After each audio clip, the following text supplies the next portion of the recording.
A Bus Called Heaven by Bob Graham. Abandoned, the bus appeared one morning from a sea of traffic right outside Stella's house where no bus should be. Tired, old, and sick, it had a hand-painted sign on it, held down with packing tape. The sign said, Heaven. A Bus Called Heaven. The bus brought change to Stella's street.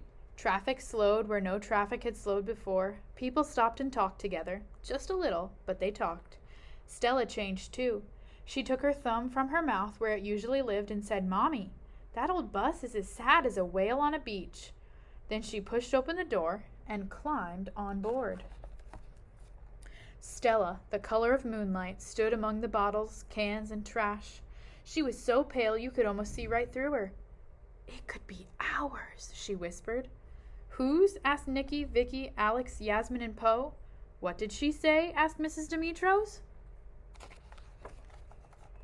Ours, she said louder. Well, whoever's it is, it needs to come off the road, said Stella's mom. And when Dad came home that afternoon, he found an old bus where the front yard used to be. The wheels stick out onto the sidewalk, he said. There are sure to be regulations. Well, it's staying here, said Stella. That's my regulation. Next morning, Stella looked out her front window. People were sitting on the wall where no one had sat before. Under the bus were Esther, Rajit, Chelsea, and Charles. Mommy, said Stella, I'm going out. And she joined them. That day, the bus settled in.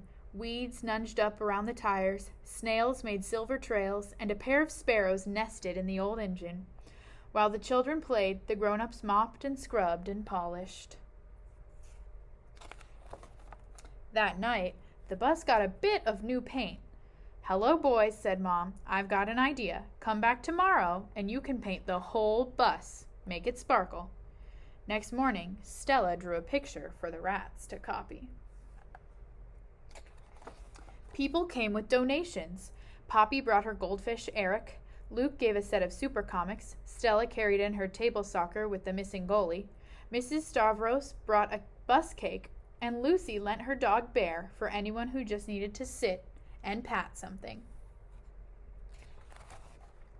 Life returned to the old bus. Stella's fingers fluttered and her soccer players spun.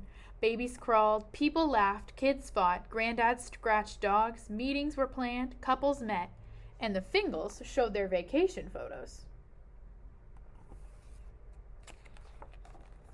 One Saturday morning, just outside Stella's house, there was music and dancing, there were picnics and laughter, when a tow truck arrived.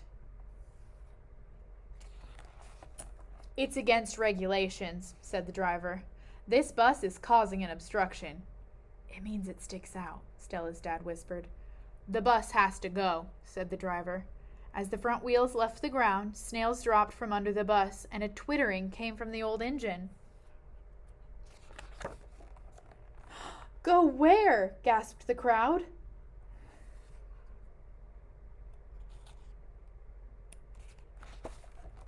To the junkyard, came the reply.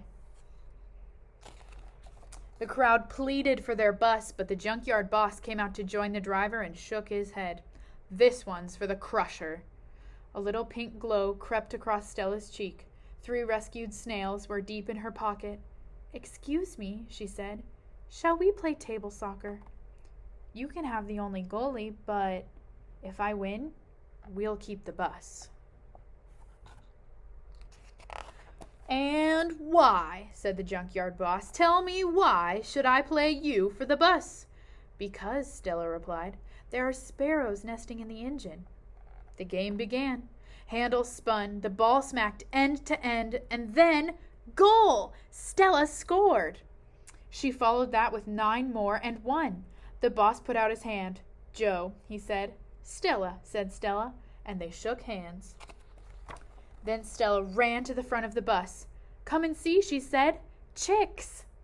Amid the frantic flapping of the parent sparrow's wings, Joe, the junkyard boss, spoke quietly. Better get your bus somewhere safe, kid.